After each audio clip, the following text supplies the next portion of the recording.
Stories that help people's lives get transformed are consistently told on this platform. And I am sure that you've been either a partaker of this or you've heard the vibrations. Now, this is my message to you. If you watched any episode of the Ayo-Akande podcast and you love what we do, how we bring stories to life, how we help support people, how we help inspire the next generation, a passionate plea to please kindly reach out for sponsorship. Reach out to us. We are available for sponsorship and partnership, and we are available to help scale businesses and promote your brands. So whether you're a brand, you're an individual, you're a business, your product, whatever you do or a service, bring it on the Ayo-Akande podcast. Let's promote it. You can also sponsor editions of this. Or maybe you're out there, you have a unique story that the world must hear. Bring it and reach out, and I'll be waiting to hear from you. Babami, welcome to another intriguing edition of the Ayo-Akande podcast. This podcast doesn't up and jump on trends, we trend. Welcome. And I want to thank you for consistently engaging on all our previous content and all your amazing views and comments are appreciated. My name is Ayo-Akande, Ayo-Akande. I'm your host, and today in the studio I've got a huge guest, and I can't wait to have a conversation with him. Well, when you talk about people who decide to be sentimental in their investments, this man is one of them. And of course, he's the CEO of Signatures. He's a Chief Oke Omoniyi. He has a nickname, aka Sigiro Osha. It's good to have you on the podcast today. Thank you very much, Mr. Ewa. All right, so let's start with your story. I mentioned in your introduction that your investment is very sentimental. You could have decided to invest anywhere in the world, and I dare say that. Why did you choose to come invest in it? For the fact that what I studied in school is business administration and master's business management. It gives you a whole lot of idea on looking at different parameters when you want to set up a business, regardless of whether you like the business or you don't. You understand? You look at different parameters, and one of the parameters of, like you said, the business is sentimental. You get which young guy goes into agriculture. Yeah. You understand? So it's, I hear a whole lot of that most times. So you can understand the fact that if you want to go into agriculture, commercial agriculture, you have to look at how to reduce costs, because it's a very, very, very capital-intensive sector. People don't actually know that. It's a very, very capital-intensive sector. So you have to look for a way where you sort of reduce, your costing. And commercially, you go to a place where you know that cost of certain things are sort of reduced. For example, now the cost you buy a land in Lagos is definitely going to be different from the cost you buy in some certain states. Sure. You understand? That being said, then another thing is you have to look at where you are going to be readily comfortable in managing such business, regardless whether it is agriculture or anything. Where you live, you can be comfortable where you live, but are you comfortable running a business there? You look at Lagos State, for example. You look at, let me use the word municipal, state that has larger municipals, Lagos State, Rivers, states like that. You look at the cost of, managing your life and your business, so to speak, together. So you have to understand the differentials in that. So, and Ekiti State has been a place where I am comfortable to live, and moving around is also has this comfort that also comes with it. I like a peaceful ecosystem where, things are, generally peaceful. We all know to run a business in Nigeria it can be very, very, very, very, very tough. So, but you also want an environment where you know that, yes, on a daily activity, on a daily basis, there are no other extras, troubles here and there you get. So it falls, in that category. And this is a state where I have lived for quite a number of years of my life. So I'm more advanced there. I know the terrain. So, that's just basically. All right. So I'm going to ask you a direct question. Are you from Ekiti? Yes, I'm from Ekiti. Where in Ekiti? Efunalaye. Oh, beautiful. Efunalaye, that's like, it's not a village, but it's a town. I don't know, whatever you call it. One of the very peculiar towns in Ekiti State. I like your land because you're masaling very beautiful points. Safety, security, ease of doing business. Yes. You x-ray that. And I think that's a good sales pitch for those who are watching right now. Exactly. Who are looking for a place to come do business. And I like the disparity you mentioned about staying in a place and running business. In a place. So you don't necessarily have to run business in a place where you stay. Yes, definitely. Right. That's a very good one. Anyway, so the running your farm in Ekiti. Yep. Has it been all smooth so far? We all know it's not even just peculiar to the country only. So it's not even about Ekiti or maybe about Nigeria. Every business has its pros, its cons, the tough side. It just depends on your SWOT analysis. That's analysis in business called SWOT, your strength, your weakness, you understand, and you should. So Ekiti State, so to speak now, it's not like it's been that smooth, you get. But it's been easy to navigate. Let me put that into context. What makes it easy to navigate? What are the factors? You just mentioned it here now. Security, the ease of using business now. But beyond that, we know that it's a nexus of government, intersection of government. Yes. And of course, businesses. That is where I'm actually, driving into in context. I could remember when I started, the intention was not to come and have a big conglomerate here. Okay, I've stayed in Ekiti, I know the terrain. Oh, let me just do something a bit there, something I know I can just invest in, then leave and then come back to maybe later on in the year. So luckily for me, I've always been this person that does not want to always criticize the government. I always want to have a reason, genuine reason, not because they are saying the government is this, the government is that. Let the government do it to me first. Let me see. Let me have a first-hand experience. You understand? So I could remember I picked up my car one day. I was in the States and I just drove to the Ministry of Agriculture. I don't know anybody. I'm not a politician. I don't belong to any party.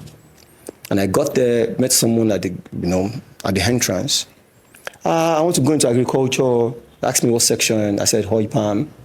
And they took me directly to the director of crops. He's retired now. And we got in with my people, and we got in, I explained to him, gave him my idea, and he was actually encouraged that a young person, a youth, is going into agriculture. And right there, called his deputy and assigned his deputy to be my consultant. Now, I'm not paying anything for consultation. Immediately, they set the ball rolling, got some of their people, do soil tests. This is for free. Along the line, that encouraged me. That process alone encouraged me. So all these things we see on the media, sometimes in the newspaper, government did this, government did that. So it's actually true. It doesn't have to be you being a party member of APC or PDP or your opposition or whatever. So this is true. So I experienced that firsthand. And that changed the narrative of what I wanted to do.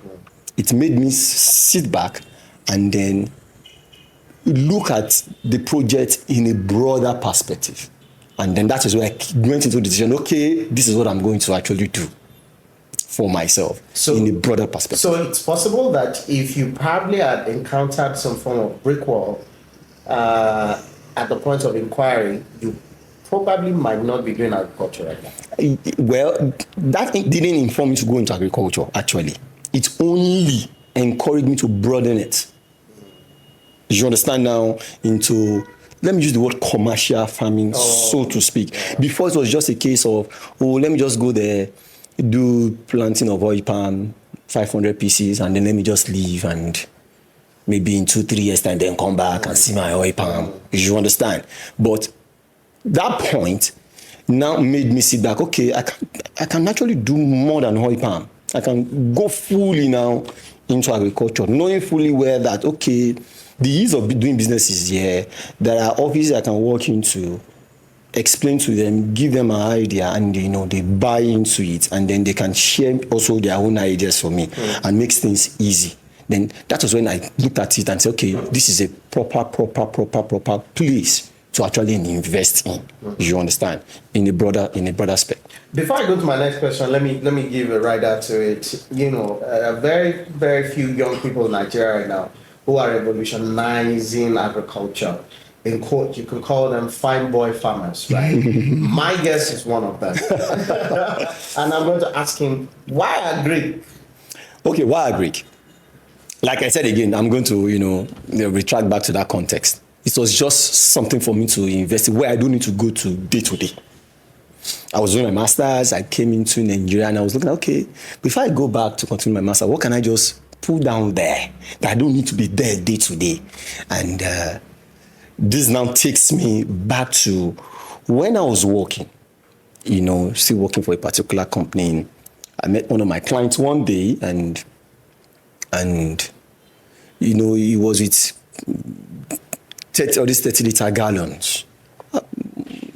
Bro, what are you doing with 30-liter gallons? What? I said he buys palm oil every raining season, stores it, then dry season when the prices goes up, he sells, he makes his profits. I said, wow.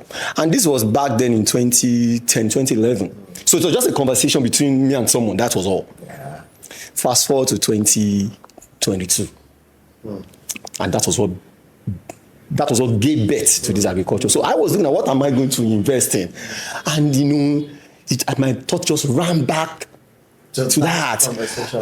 I could just do this, buy this palm oil somewhere and then just, keep it there 6 months after. Then I'm there in the UK or whatever, doing my master's, and then I come back 6 months after, make my profit.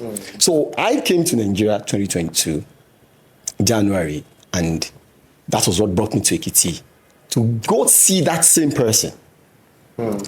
So while I was doing my feasibility studies, where to buy gallons, where to get palm oil, then I met a man who told me, for you to want to invest this much, I was looking at 500 gallons, it means you have a lot of capital. Why don't you plant the oil palm itself? It doesn't take 3-4 years.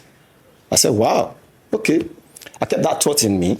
I traveled back. 2023, after finishing my master's, and that was where I decided to now do the oil palm. So that was what gave birth. So you can say what gave birth to agriculture was way back 2010, 2011. Just that one conversation. Just that. And it wasn't as if maybe I kept that conversation, I'm going to use it in the future. It was just unconscious. It was just an armless conversation. You just have it with someone, and that was it. All right. It seems to me like agriculture is now of course, it's always been big time economic part, big time economic boomer, but also one thing that young persons can now jump into, right? Yes. Let's look at the dirty part of it. What are the everyday challenges that you experience going to the farm as a farm boy? Do you have money challenges? Because you have to deal with land, property. I'm telling you. I'm sure that you probably encounter thefts, yes, attacks. You've mentioned like it is safe, but how safe is it actually? Okay. Do you have herdsmen, invasion, all of this? Tell us the story. Okay. To be honest, I wouldn't mince word that I've not had one or two, experiences here and there, but they've been surmountable. Easily, let me use that word in context. Easily surmountable. Is it because your perception to life is positive, optimistic, or maybe you can say that again, because once you breathe too much of negativity, there's this myth that it will happen to you. Well, one day, I've not fenced my land, so it was still like an open land. I got there, met this herdsman with his cows, and immediately I got there, I was enraged. Why would you do this? I just planted maize. Can't you see? And to be honest, this head guy or head man started pleading that he's so sorry, that he didn't know. And you didn't know. That was what he said. Okay, so your farm is situated in a, like a remote area. Yes. So he said he didn't know. I was like, okay, no problem. And right there, he started taking his, cows out. That's an experience. Yeah. And since then, you never experienced anything. Since then, not that I don't see them pass, they do, but I'm not saying maybe they don't do to other farmlands, but since then I never experienced it. So you didn't have to pick him up, arrest? No, I didn't do any of that. He pleaded at that point, and okay. Did he destroy parts of your farmland? Sorry? Did they destroy part of your farmland? Just a little part of it. You understand? So I think maybe. And you took that cost lightly and just said. Yeah, maybe they just got there. Oh, when at the time. By the time I also when he pleaded that he's sorry, blah blah blah. Okay, no problem, and he left. No issues. Since I'm talking about this was when I just started. That's 3 years ago. So it was when I just started. So since then, I've not had that experience anymore. You understand? And I've not also seen something like that on someone else's land. I've not seen around where my farm is. So that's aside. Then there was this property I got for the livestock section. I was on vacation, and where I was in the country I just got a call from my PA one day, and it was like, today something happened. Some people just came with bikes, like 20 bikes, and they just asked them to stop work. And I was like, what happened? And they said they were from a neighboring town. Now, where my land is, that section of the farm is between the borders of two different communities. Okay. You understand? The community where I got the land from, which happens to give me the chieftaincy title. Yeah. So I told my PA that, okay, you don't need to make any troubles. Let's do this in a formal way. We are influential in the sense that we have access to the king of where we got the land from. So let's go to the king. You understand? So what actually worked for me was this. When I started, one of the rules I gave was 60 to 70% of people that are going to be working there, whether formal or informal, has to come from that community. So I made a community-owned project. So it gave me easy access to local content. It gave me an easy access to the community. So it was easy for me to, have access to the king, few chiefs and all of that. So when that thing happened, I asked him to the king. Before he got there, even the community had informed the king, and the king said, okay, no problem. He was going to speak with the other king of the king of the other community. So fortunately, the king to the other community called me by himself. And one way or the other, we were able to, sort the issue out. And the family that actually owns the land in the other community, we became, when I came, it was seamless. You understand?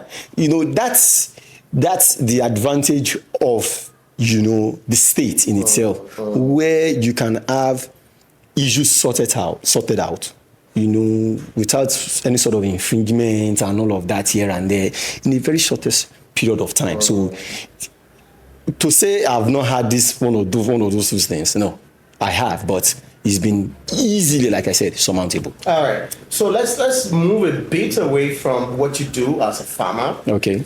Fine boy farmer. To the economy. Let's have conversations about the economy and the new tax laws. Okay. Earlier off the camera, we're talking about the price and the drop of commodities, right, to grains, right? And I was sharing about how imbalanced the economy is. Right?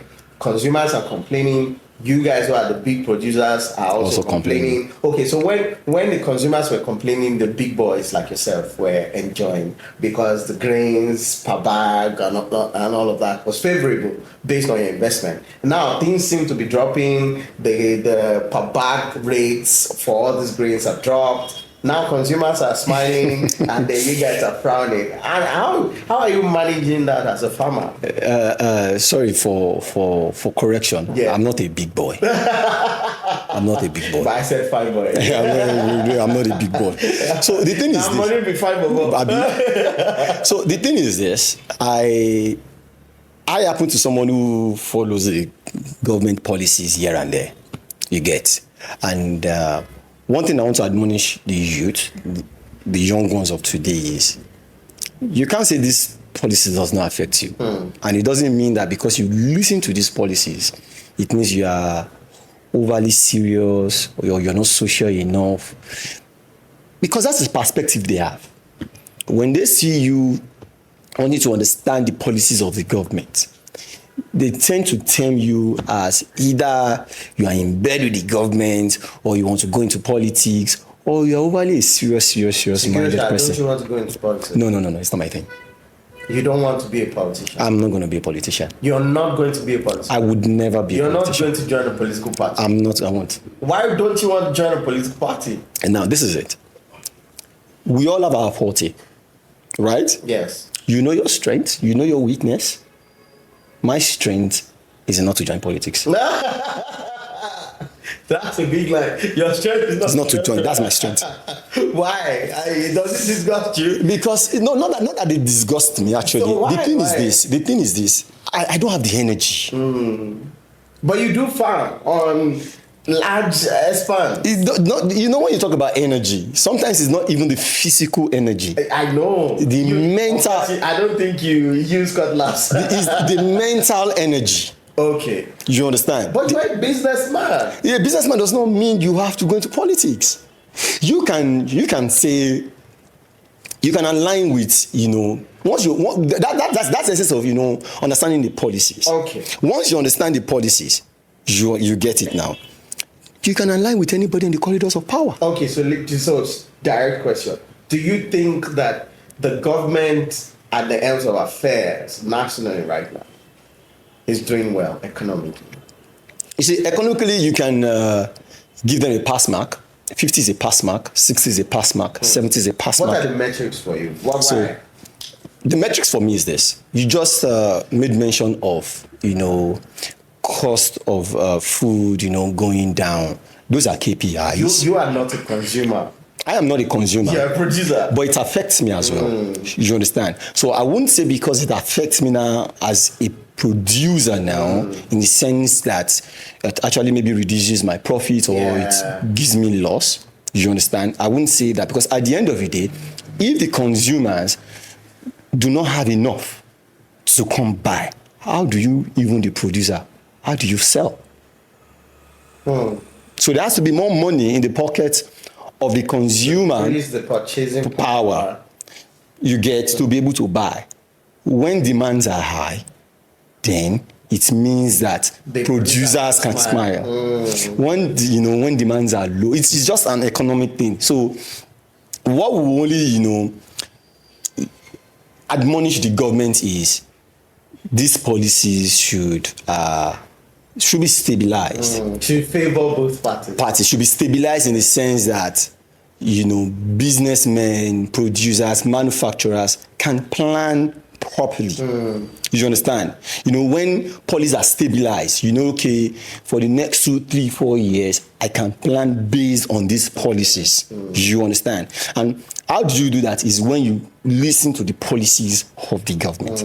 I, for one, knew that, prices were going to drop, last year. How did you know? Based on the budget that was passed 2 years ago, based on the metrics that were in the budget, the inflation rate, what was going to come down to, I knew, but I didn't know that, yes, it was going to be this much. So in specifics, what volume are you talking about? At the time, inflation was very high last year. about 30 something percent. Yeah. You know, as at 2024 December, it was 30 something percent. Yeah. The budget that was proposed to the assembly was inflation was going to come down to 18%. 18%. I felt it was audacious. I felt like it was not going to be realistic. Not until, you know, we started seeing it, and it came down as high as low as 16%. And it's actually reflected in the market. I can speak for food. You understand? Yeah. Generally for food, it's actually reflected. Not at a go, you know, steadily it was reflecting. Strictly it was reflecting. And to be honest, it affected we farmers.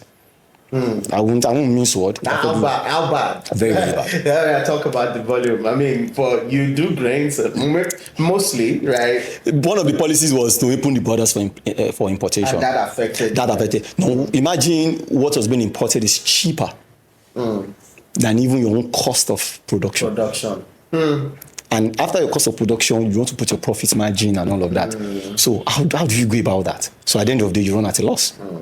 You get it, because So what is being imported. A lot of grain farmers right now, right? I'm telling you, they run at a loss. Wow. Well, so we are hoping that, for me, I don't know, hoping that this year, based also on the budget that has been submitted, based on the inflation figures there, things can stabilize. Once things can stabilize, then we know how to go about it in terms of production, you know, you get. So we are hoping, because the present inflation rate is 16%. The budget is saying we should look at inflation rate as 18%. Yeah. So that's a bit, you know, in a stabilized manner. You guys, that's a bit stable. So we are hoping that it remains as that. So you can plan.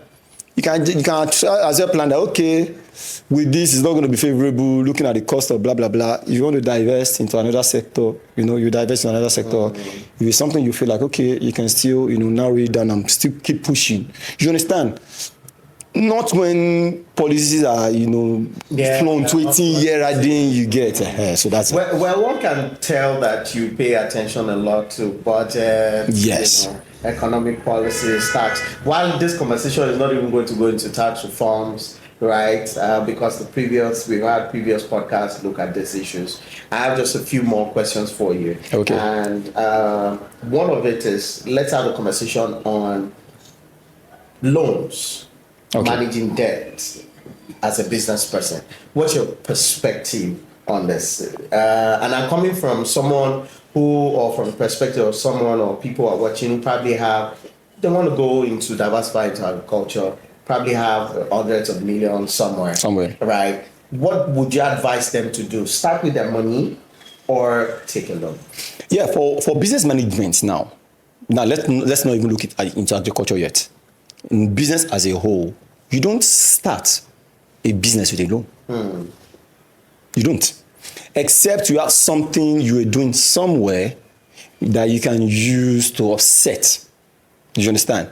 But normally, it is not advisable to start with a loan. Loans are used to scale up. You started, you know your market already, you know your target market, you know your cost of production, you know your return on investment, you understand? And now you want to scale up. So now let me rephrase. One wants to scale up, has some sum of money. Now, does he go into the business with his money or take a loan? Now, if you look at it in the context of the present policies now, we have to divert into that also. Policy of the government, it is not a friendly avenue yet to take loans. But you know, for agriculture, there's always been this single digit from the Bank of Industry, Bank of Agriculture. So if it is somewhere someone can harness, you get, and you're able to get it from from those agencies, either of those agencies, they are single digit for agriculture. You understand? But if you are looking into going to commercial banks, you get, based on the present CBN, NPR, I don't know, they are going to come up with their rates by the end of this month.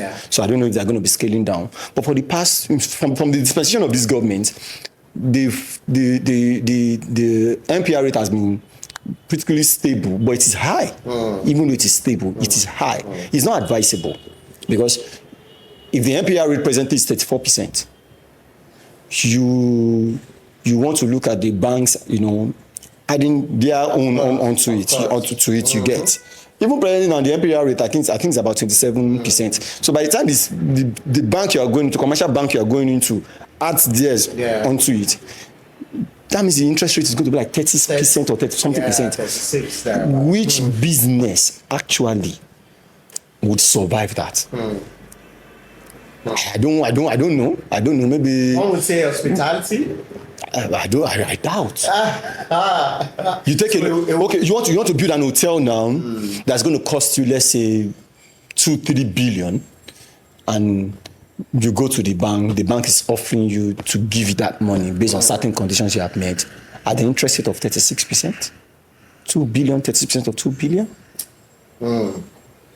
And then the question would be for how long? For how long? Yes, max 5 years. Banks don't usually really give moratorium like that. Non-moratorium, they give you maybe 6-month moratorium and they're already on your neck. Oh well, it's tough to do business, but so what then is your advice? You can't stop people from doing business.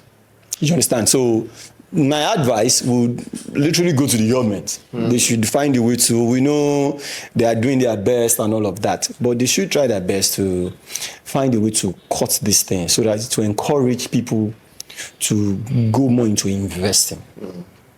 Local investment. Now, they are more about FDIs, foreign direct investment, foreign portfolio investment and all of that. Let us look locally also. There are so many people locally that wants to invest, and they want to approach the banks for loans, either to scale up or whatever. But the rate, the MPC rate, the MPR rate from the central bank is not encouraging. So if it is not encouraging from the government's point, how do I encourage a citizen to invest? How? Okay, let's look, away from the business conversation. There's been a lot of business conversations. Let's talk. You are a socialite too. You have fun. You won recently an award last year from Stallions Award, right? I remember, and many other ones. You're a chief, an incoming new chief. That will keep two chieftaincy titles, right? Three. All right. And you don't want to be calling you chief. Makes me look like an old man. Makes me feel like an old man. Well, it doesn't mean that. I mean, it's an honorable thing. Yeah, sure. Definitely. Given a chieftaincy title. So how exactly do you whine? And I'll ask you a straight question on the social life here in Ekiti and social life, for instance, let's say Lagos. How do you compare that? Well, that's not a very hard one to comment on. We all know that, but that doesn't mean that things are not springing up. Here in Ekiti, compared to the first time I was in Ekiti back then. We have a lot of people going to the entertainment, social aspect of the state. Yes, vehiculars with a ball and ball. What's his name? Cozy is there. You get 101. So these people are actually trying to make sure that the entertainment ecosystem of the state is being broadened, and they're actually doing their best. So you can't say you want to start comparing to Lagos, who happens to be the commercial city of this. So you get it's a wide take. To be honest, it's a wide take. But are we getting there? That's what I'm saying. You are getting there. Another question. What's that one thing that you complain about so bitterly that Ekiti doesn't have but needs? The state actually needs a whole lot of things. Right. Okay. But now, so the word is the things you complain about, right? That you constantly complain about. Well, you don't look like someone who complains. because I always try to be positive all the time, and I always try to make do with what I see, what I have. You understand? You blend to whatever environment you are in. I'm naturally an introvert. It's until when I started doing business, I switched up to be an ambivert. I'm not really an extrovert, so to speak. So I enjoy my own space. So the little time I want to go, wind off is just once in a while. Wow. So it's not like I want to be here, I want to be there. I'm tired of this going to this place every time. Then I want to have a different kind of fun. You get, but we can do better. So what are those things? We can have things like cinemas, bigger malls. You understand? But like I said, these things, stems from actually policies of the government, so to speak. Again, we have to divert again. When the state is conducive enough for investment, people there tend to stay, they don't migrate. Yeah. And once people don't migrate, it means that consumption is high. Once consumption is high, then anybody can decide to come and invest because they know that there is a market for me. For whatever kind of investment you want to do, whether it's agriculture, whether it's entertainment, whether it's hospitality, whether it's manufacturing, you understand? The more people are here, the more clothes people want to buy. So I, for one, can decide, or anybody can decide that, okay, since there are a lot of, consumption in that state, I can go set up a factory, an Ankara factory, because I know that people are not migrating on a daily basis. You understand? Yes, sir. So there is a whole lot to actually do from the government part. So that will also encourage the citizen in the state itself to look at other, sectors to invest in, knowing fully whether there is a market for them. That's great. Well, now that you're advising government, even though you're not going to politics, thank you so much. But you're holding a very huge stake in the economy, and I'm so happy that you're doing this. Not all of us, by the way, can be with politics. Yeah, sure. But hopefully in the nearest future, when we will get to play this video, I remind you where you said we're not going to join politics. Now, should I make a comment? Yeah, go ahead. Let me make a comment. Go ahead. Okay, now, you can decide to go into politics tomorrow. Yeah. You've known me, right? Yeah. And you could look like, I have this person I know that I feel like, okay, he can do a very good job somewhere. It doesn't stop you from appointing me. That's not politics. Wait, that's not politics. You know, some of us like this. That's not politics. Some of us consider that's politics. No. Let's be realistic. Okay, so let me share a bit of our story. As a technocrat, appointment brought me into government. Right? Somebody just felt, oh, this guy can help me, in this agency, appointed me as agency. And then this government was like, oh, sir, I like this guy, let him handle a bit of my media, digital communications, appointed me on that, And then once you get appointment, and that's the truth, I remember one tweet, I want to just hear this so that you can react to it. I remember one tweet and said, is this person, I'm not going to, maybe I should mention his name, Eke, right? And he said, now that you've gotten the appointment, don't go and be thinking that you are not part of us. If you are not part of us, you will not have been brought into the system. As I remember that tweet, and then it just clicked. And then not so long after that tweet, then we had a meeting where state party structure came and said, you people have to go to your ward, you have to go home. So they will use the word you have to go home, right? And then who doesn't want to go home? Sure. You have some societal level of influence, yes. And so go back home, identify with your people, that's a start from. Represent the government at the grassroots, right? And so you start attending ward meetings. And before you know it, they start giving you responsibility, and then you are back into the system. So how now do you think that if you get appointed, which I hope you are, either as a commissioner or as a minister someday, very soon, how then do you think that you are not going to play politics? I can start mentioning names of people who have been in governance and they are not into politics. Let's look at that. Banire in Lagos State sat under Tinubu, the president. And he's not in politics. Immediately he finished his tenure, he left. And he's not contesting. He did not. Now, let us, digress back now. You know me, you feel like I can do a job for you. And you're telling me, oh, Chief Omoniyi, I feel like you can actually do this job and I want to appoint you. I'm going to give you my own conditions too. Of course, negotiate. Appointment. Maybe by then you're the governor. My governor. If I'm going to take this appointment, which I'm so happy about, there's one thing.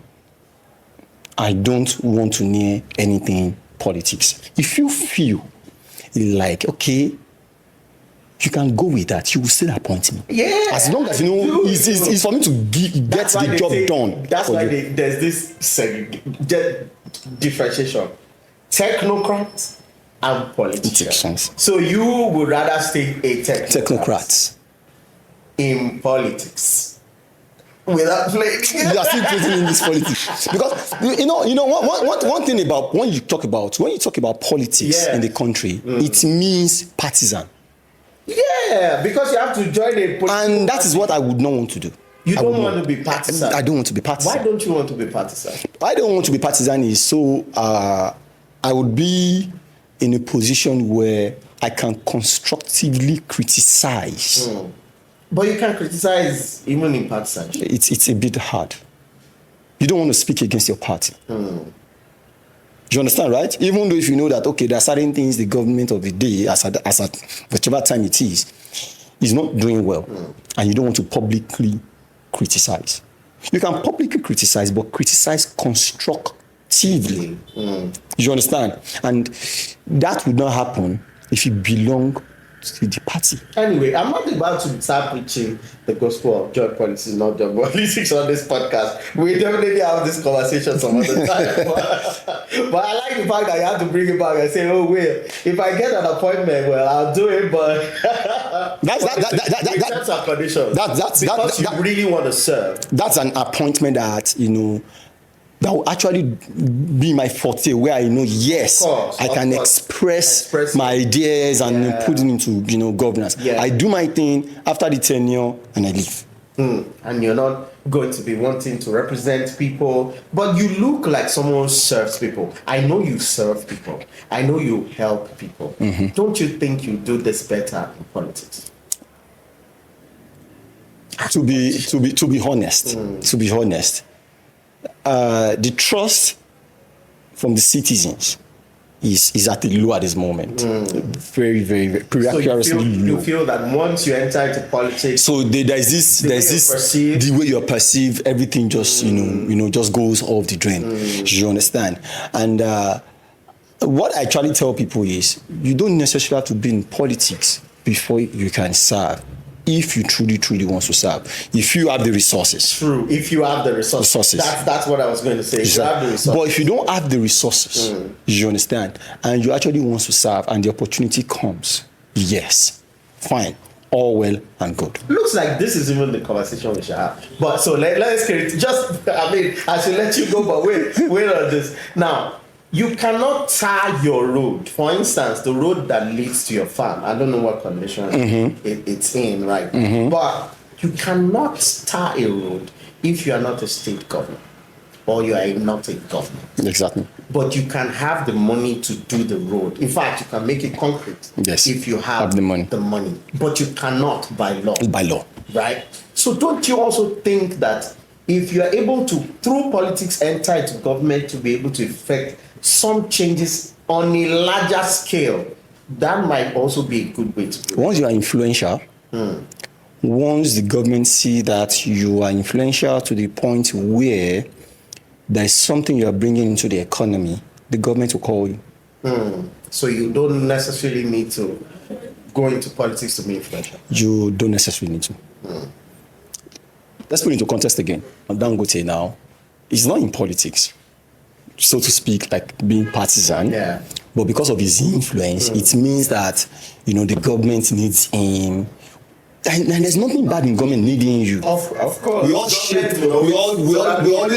shape government, private citizens. We all shape the economy. You understand? So it gets to that point where it's definitely going to have enemies, and that's where politics is you need to start playing the politics. Even in our homes, we play politics. But so I like that we are coming home now. We play politics even in our homes, but you don't want to play politics in government. You play politics in your home doesn't mean you belong to a political party. Okay, so with your wife, your kids, and your whatever, you play. But you have parties.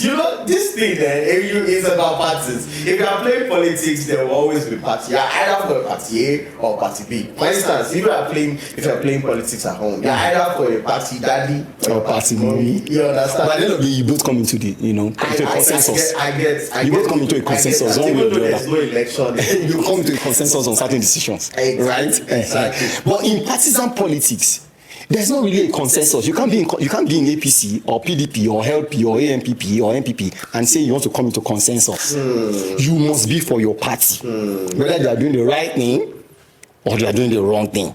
You must be for your party. You don't want to be caught in that way. I want to be caught in that way. Okay, so if we find a system that looks saner than what it is right now, That would, the avenue for you to really serve, and then as you're serving, the citizen have that trust in you. Fine, all well and good. all right.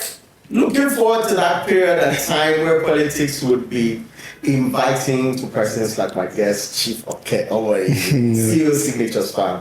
And I want to thank you so much for sharing your thoughts today on the podcast. Thank you very much for consistently watching this and engaging. Please let us know your thoughts, your comments, and your concerns, and we will definitely keep improving and growing. Big shout out to the crew behind the scene and the guests in the studio. My name remains Ayo-Akande.